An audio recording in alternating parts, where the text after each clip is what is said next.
ನಮ್ಮ ದೇವರು ಕರ್ತನಾದ ಯೇಸು ಕ್ರಿಸ್ತನ ನಾಮದಲ್ಲಿ ಅನುದಿನದ ಆಹಾರ ಪ್ರಿಯರಿಗೆ ಪ್ರೀತಿಯ ಶುಭಾಶಯಗಳು. 2025 ಸೆಪ್ಟೆಂಬರ್ ತಿಂಗಳ 25ನೇ ತಾರೀಕಿನ ಗುರುವಾರದ ದೇವರ ವಾಕ್ಯವು ಕಳಂಕವಿಲ್ಲ.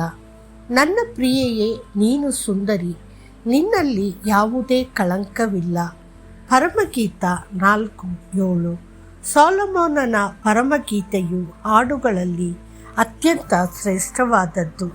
ಇದನ್ನು ಗೀತೆಗಳ ಗೀತೆ ಎಂದು ಕರೆಯುತ್ತಾರೆ ಮತ್ತು ಇದನ್ನು ಪರಮಗೀತೆ ಎಂದು ಪರಿಗಣಿಸಲಾಗುತ್ತದೆ.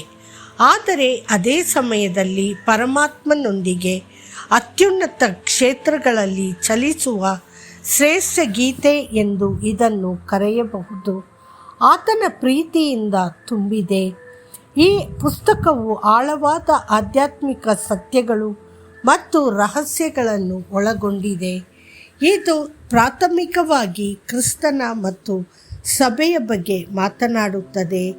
ವರನು ಹೇಳುತ್ತಾನೆ, ಓ ನನ್ನ ಪ್ರಿಯೆಯೇ, ನೀವೆಲ್ಲರೂ ಸುಂದರಿ, ನಿನ್ನಲ್ಲಿ ಯಾವುದೇ ಕಳಂಕವಿಲ್ಲ. ದೋಷವಿಲ್ಲದ ವಧುವೊಬ್ಬಳು ವರನಿಗೆ ಇಷ್ಟವಾಗುತ್ತಾಳೆ. ಯೇಸುವನ್ನು ನೋಡಿ, ಅವನಲ್ಲಿ ಯಾವುದೇ ದೋಷವಿಲ್ಲ. ಅವನು ಸಂಪೂರ್ಣವಾಗಿ ಪವಿತ್ರ, ಯಾವುದೇ ಕಲೆ ಅಥವಾ ದೋಷವಿಲ್ಲದೆ.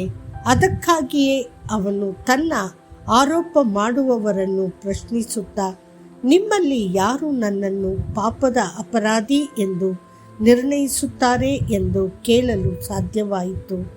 ಪಿಲಾತನ ಹೆಂಡತಿ ಆತನನ್ನು ನೀತಿವಂತನೆಂದು ಕರೆದಳು. ಮತ್ತಾಯ 27:19. ಪಿಲಾತನು ಸ್ವತಃ ಆತನನ್ನು ಪರೀಕ್ಷಿಸಿದ ನಂತರ, ಆ ಮನುಷ್ಯನಲ್ಲಿ ನನಗೆ ಯಾವುದೇ ದೋಷ ಕಂಡುಬಂದಿಲ್ಲ ಎಂದು ಘೋಷಿಸಿದನು. ಲೂಕ 23:14. ಹೌದು, ಕರ್ತನಾದ ಯೇಸು ಕ್ರಿಸ್ತನಲ್ಲಿ ಯಾವುದೇ ದೋಷವಿಲ್ಲ. ಅಷ್ಟೇ ಅಲ್ಲ, ಕರ್ತನು ತನ್ನ ವಧುವಾದ ಸಭೆಯನ್ನು ದೋಷರಹಿತವಾಗಿ ಸಿದ್ಧಪಡಿಸುತ್ತಿದ್ದಾನೆ. ಆ ಉದ್ದೇಶಕ್ಕಾಗಿಯೇ ಅವನು ತನ್ನ ಅಮೂಲ್ಯವಾದ ರಕ್ತವನ್ನು ಸುರಿಸಿದನು. ನಮ್ಮ ಪಾಪಗಳನ್ನು ಸಂಪೂರ್ಣವಾಗಿ ಶುದ್ಧೀಕರಿಸಿದನು. ಅವನು ಪವಿತ್ರೀಕರಣದ ಕೆಲಸವನ್ನು ಪ್ರಾರಂಭಿಸಿದ್ದಾನೆ ಮತ್ತು ಅವನ ರಕ್ತ, ದೇವರ ವಾಕ್ಯ, ಪ್ರಾರ್ಥನೆಯ ಆತ್ಮ ಮತ್ತು ಪವಿತ್ರಾತ್ಮದ ಅಭಿಷೇಕದ ಮೂಲಕ ಅವನು ಹಂತ ಹಂತವಾಗಿ ಪವಿತ್ರತೆಯಲ್ಲಿ ಬೆಳೆಯಲು ನಮಗೆ ಸಹಾಯ ಮಾಡುತ್ತಾನೆ. ಆದ್ದರಿಂದ ದೇವರ ಮಕ್ಕಳಾದ ನಾವು ಪಾಪದ ಕೆಸರಿನಲ್ಲಿ ಪದೇ ಪದೇ ಹೊರಲಾಡುವ ಹಂದಿಗಳಂತೆ ಇರಬಾರದು, ಅಥವಾ ತಮ್ಮ ಸ್ವಂತ ವಾಂತಿಗೆ ಮರಳುವ ನಾಯಿಗಳಂತೆ ಇರಬಾರದು. ಯಾವುದೇ ದೋಷವಿಲ್ಲದ ಪರಿಪೂರ್ಣತೆಯ ಕಡೆಗೆ ನಾವು ಮುಂದಕ್ಕೆ ಸಾಗೋಣ. ಇಬ್ರಿಯರಿಗೆ 6:2. ಈ ಲೋಕವು ನಿಜಕ್ಕೂ ಭ್ರಷ್ಟವಾಗಿದೆ ಮತ್ತು ಈ ಲೋಕದ ಜನರ ಆಸೆಗಳು ಮತ್ತು ಆಲೋಚನೆಗಳು ಅಶುದ್ಧವಾಗಿವೆ. ಆದರೆ ಕರ್ತನು ನಿಮ್ಮ ಬಗ್ಗೆ ಒಂದು ನಿರೀಕ್ಷೆಯನ್ನು ಹೊಂದಿದ್ದಾನೆ. ವಕ್ರ ಪೀಳಿಗೆಯ ಮಧ್ಯದಲ್ಲಿ ನೀವು ದೇವರ ಮಕ್ಕಳಂತೆ ನಿರ್ದೋಷಿಗಳು, ನಿಷ್ಕಪಟರು ಮತ್ತು ದೋಷರಹಿತರು, ಲೋಕದಲ್ಲಿ ದೀಪಗಳಂತೆ ಹೊಳೆಯುವಿರಿ. ಫಿಲಿಪ್ಪಿಯವರಿಗೆ 2:15.